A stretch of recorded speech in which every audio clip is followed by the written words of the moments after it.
Dementia and Alzheimer's disease cause an awful lot of pain and heartache in families.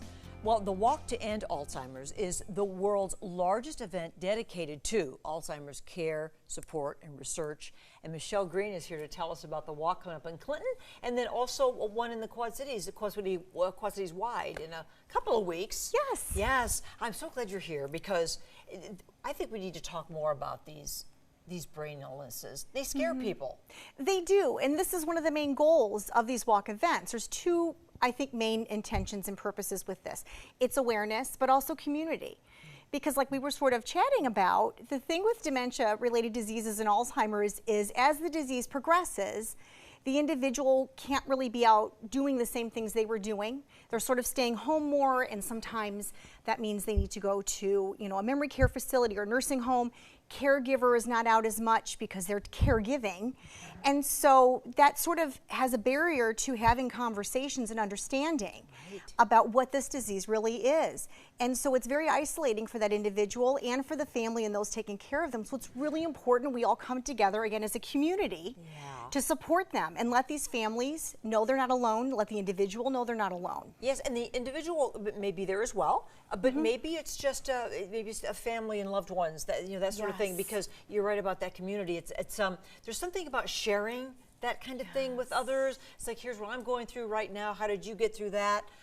All that good stuff. And then these pinwheel flowers, you're having this is part of what you call a promise garden that you have at each walk.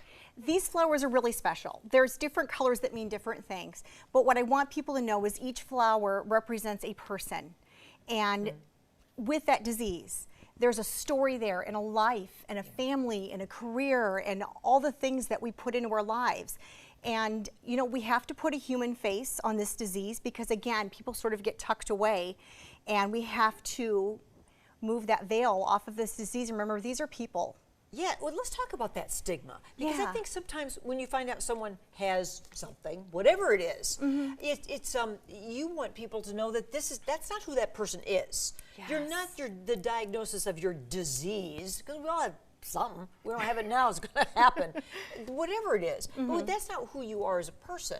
So give me some examples, Michelle, about how you would speak with not just a family member, but the actual person who is going through this. Sure. I think this is there's lots of ways to answer this question. I think people get nervous when somebody they know has this diagnosis and maybe they don't want to talk about it at all, and they kind of sidestep it. If somebody is courageous enough to share that with you, you really have to be open to asking, how can I help, and validate that. That's good. And I think a lot of times you hear people joke, oh, I forget why I walked in the room all the time. That's not funny to that person. That's real and a symptom of something that's happening to them, and this disease is coming whether they want it to or not. So being there to support and letting them know you're a safe person they can share with, they're still the person you know and care about. For the caregiver, as this disease progresses, there's different behaviors, anxiety levels, personality changes, sometimes as extreme as, this loving parent you had your whole life now becomes very angry and even physically aggressive sometimes in some cases. So recognizing those symptoms, those behaviors, that's the disease, that's not your parent. Yeah, that's good. That's the disease. Not just, instead of just saying, oh, he changed so much, just to say, he's still there, but this disease might be progressing or whatever it is. Yes. And also, let's make sure we're talking that younger people get these issues as well. This isn't just an elderly disease, which I think people might think, that dementia and Alzheimer's are for old people. I am so glad you brought this up. This is another myth we really, in this effort of awareness building, people need to know.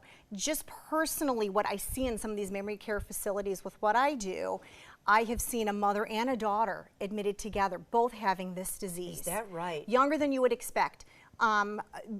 Younger, baby boomer, really successful company, several employees, symptoms showed up while he was still running that company. That's real.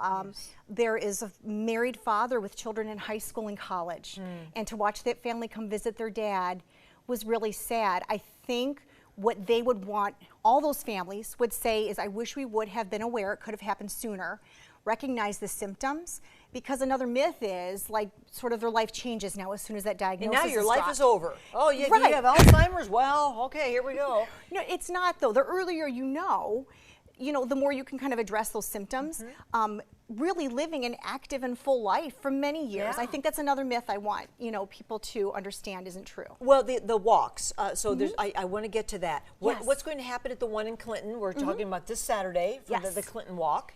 Yes, so that's at the Nelson Court Field. So registration is at 8, the walk begins at 9. And all of our walk events begin the same. So there's sort of, during registration, there's lots of resources and education for families and the community to check out. But the opening ceremony is really special, and that's when those flowers really come into play. If you are somebody with the disease, come walk with us at this event. That opening ceremony is really going to speak to you. If you are a family or a caregiver of somebody with this disease, come walk with us. That ceremony, you will not feel alone. You're going to feel just this community surround you. If you are there to honor somebody that you lost to this disease, grab your family, build a team, come walk with us. And October 8th in Moline. And Yes. Where are we going to do the one in the Quad Cities? Yes, that's going to be at the Vibrant Arena at the Mark. I think Oh, I got that right. yes. We're all getting Look, used to look that at that. still. Yes, formerly Tax Slayer, formerly the Mark. Now it's Vibrant Arena at the Yes. Mark, and that is the official new name. Hopefully it'll stick for a long, long time on Saturday the 8th, which is in just a couple weeks. Yes. So, Michelle, you're opening eyes and minds. Thank you. So thanks for all you do.